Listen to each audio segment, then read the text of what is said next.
जय हिंद। आज के विषय में समझेंगे बीजेपी सरकार की ओर से इन दिनों की ऐसी स्थिति उत्पन्न कर दी गई है जो न सिर्फ आरएसएस बल्कि हिंदुओं को भी अपने ओर आकर्षित करने की क्षमता रखता है। यहाँ इस आर्टिकल के माध्यम से स्पष्ट होते देख रहे हो, करीबन 58 साल बाद आरएसएस पर लगाई गई प्रतिबंध को हटा दिया गया है। क्या अब सरकारी कर्मचारी जुड़ पाएंगे आरएसएस पर? यह मुद्दा क्यों माना जा रहा है कि ये एक गहरा षड्यंत्र है, या फिर कांग्रेस भड़क सकती है, या फिर आरएसएस का एक तरह से गहरा मजाक उड़ाया जाएगा इन दिनों? तो आओ समझते हैं स्टेप बाय स्टेप कि मामला कहां से क्या जुड़ा हुआ है। एक खास आरोप जो बीजेपी के ऊपर वर्षों से लगता आ रहा है वो ये कि विपक्षी दल अक्सर कहा करते हैं कि बीजेपी का आरएसएस के साथ बड़ा गहरा संबंध है। हालांकि ये बड़ा विवादित शब्द हो जाता है। इसके ऊपर अगर आप टिप्पणी देना चाहो तो दे सकते हो, क्योंकि आरएसएस एक संगठन है, इससे हिंदू का काफी ज्यादा तक जुड़ाव है और हिंदुओं की संख्या इंडिया में काफी ज्यादा खास है। यही वजह है कि आरएसएस के ऊपर जब भी कोई टिप्पणी या स्टेटमेंट सामने आती है तो ये एक वायरल की स्थिति में बन जाता है। आखिर यह मुद्दा इतना ज्यादा खास इसलिए भी हो जा रहा है क्योंकि यह मुद्दा कांग्रेस से भी जुड़ा हुआ है। दरअसल 58 साल पहले क्या हुआ था ये मैं आगे आपको बताऊंगा, लेकिन 58 साल बाद आज आप देखते हो कि मोदी के नेतृत्व वाली सरकार ने यह संवैधानिक निर्देश को वापस ले लिया है। गृह मंत्रालय की ओर से भी आदेश भी जारी कर दी गई है। ऐसे में इसका एक तरह से देखो तो आरएसएस का जीत माना जा रहा है। 1966 में जब कांग्रेस की सरकार हुआ करती थी तब क्या हुआ था कि आरएसएस की गतिविधियों में सरकारी कर्मचारी जुड़ना चाहते थे। ठीक है जी, जैसे कि एक संगठन है, मैंने आपको पीछे भी बताया ये हिंदुओं की संगठन है। ऐसे में इससे कोई भी लोग मतलब जुड़ सकता है, इस पर कोई शक वाली बात नहीं है। कोई भी अगर ग्रुप बनता है, संगठन बनता है, चाहे वो छोटा हो या बड़ा हो, लोगों को जुड़ने की अनुमति होता है। लेकिन सरकारी कर्मचारी अगर आप हैं तो आप नहीं जुड़ सकते हैं, ऐसा कांग्रेस की सरकार का मानना था उन दिनों। और इन्होंने इसी चीज को रोकने के लिए 1966 में प्रतिबंध लगा दिया कि भाई साहब अगर आप ऐसा करते हो, अवहेलना करोगे तो सरकारी कर्मचारियों पे कड़ी सजा दे जा सकती है। और इसी चीज को इन दिनों पीएम मोदी ने वापस ले लिया। अब क्या था सजा, ये भी जानने वाली बात होगा। देखो, हमारे इंडिया में वैसे भी सरकारी नौकरी को लेकर काफी ज्यादा लहर रहता है। हर गली चौबारे, चाहे जिस भी जगह पे आप रहते हो, अक्सर लोग सरकारी नौकरी चाहते हैं। ऐसे में उनका एक तरह से समाज में नजरिया ही कुछ अलग है, लोग उन्हें एक अलग नज़र से देखते हैं। दूसरी बात यह है कि जो व्यक्ति सरकारी नौकरियों में कार्य करते हैं उसे कहीं ना कहीं पेंशन पे एक तरह से लालच बोलो या फिर उम्मीद बोलो या फिर वो उनका हक है तो इसीलिए वो लोग ले रहे हैं। तो इन चीज़ों को लेकर बड़ा उनका एक तरह से रहता है कि भाई साहब हमें तो पेंशन मिलेगा। अब 1966 में जो लोग सरकारी में काम करते थे वो अगर वहाँ जुड़ जाते आरएसएस में तो उसे पेंशन से वंचित रखा जा सकता था। ऐसा कुछ प्रावधान सामने लाई गई थी उन दिनों, जो कि काफ़ी ज़्यादा डरावनी थी। उस वजह से आरएसएस को काफ़ी ज़्यादा पीड़ा हो रही थी, क्योंकि आरएसएस चाहता था कि जो लोग सरकारी कार्य करते हैं वो लोग भी हमारे संगठन में आके जुड़े। और वो लोग तब से 58 साल तक जुड़ नहीं पाए थे, लेकिन अब ऐसा दिन नहीं रहा। आप जुड़ सकते हैं, जो भी चाहे वो व्यक्ति किसी भी पद में कार्य कर रहे हो सरकारी कार्यों में, तो वो आसानी से आरएसएस के संगठन में शामिल हो पाएंगे।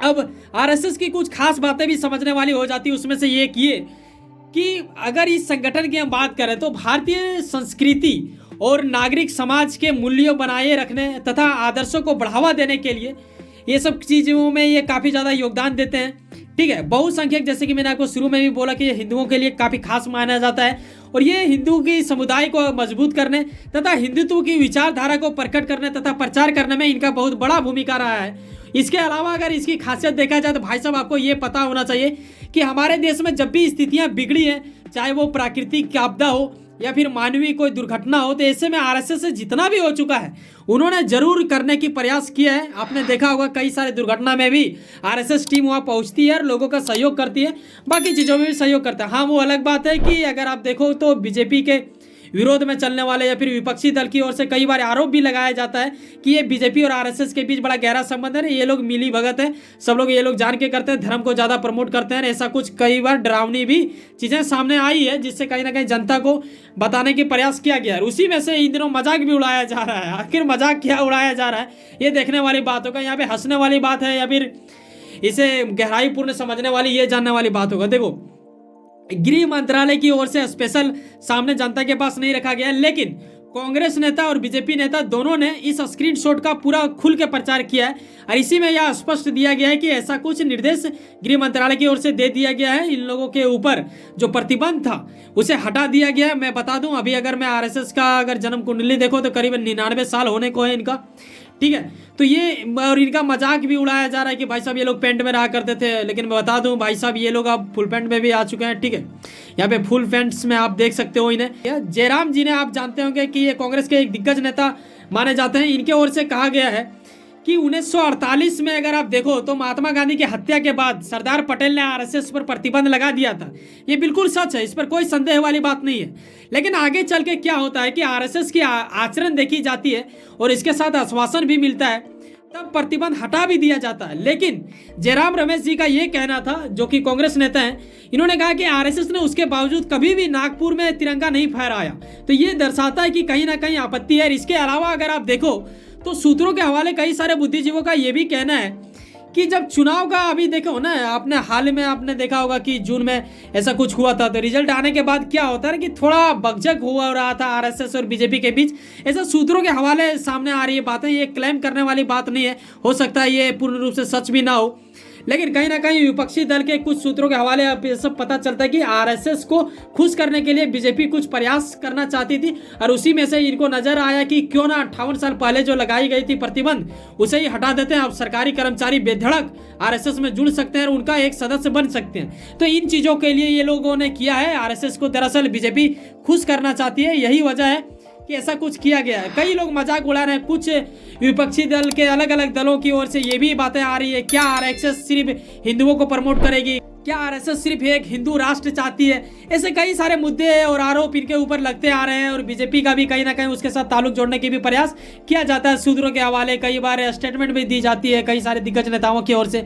लेकिन वहीं बीजेपी आईटी सेल के प्रमुख का अगर आप बात करो, अमित जी का, तो इनका ये कहना है कि दरअसल बात ये हुआ था, जैसे कि मैंने आपको बताया ना कि कांग्रेस ने 1966 में प्रतिबंध लगा दी थी, ठीक है, 58 साल पहले। लेकिन इनका अगर आप मानो बीजेपी आईटी सेल के प्रमुख का, तो इनका कहना है दरअसल 1966 में 7 नवंबर के दिन संसद में गो हत्या के खिलाफ बहुत सारे लोग जमा हुए, ठीक है, और ये विरोध प्रदर्शन किया। इसमें से आरएसएस का बहुत बड़ा भूमिका था, क्योंकि इन्हीं लोगों का जन संघ वहाँ पे एक तरह से लोगों को जुटाने में सहयोग था। इन लोगों ने एक बड़ा आंदोलन छेड़ दिया था।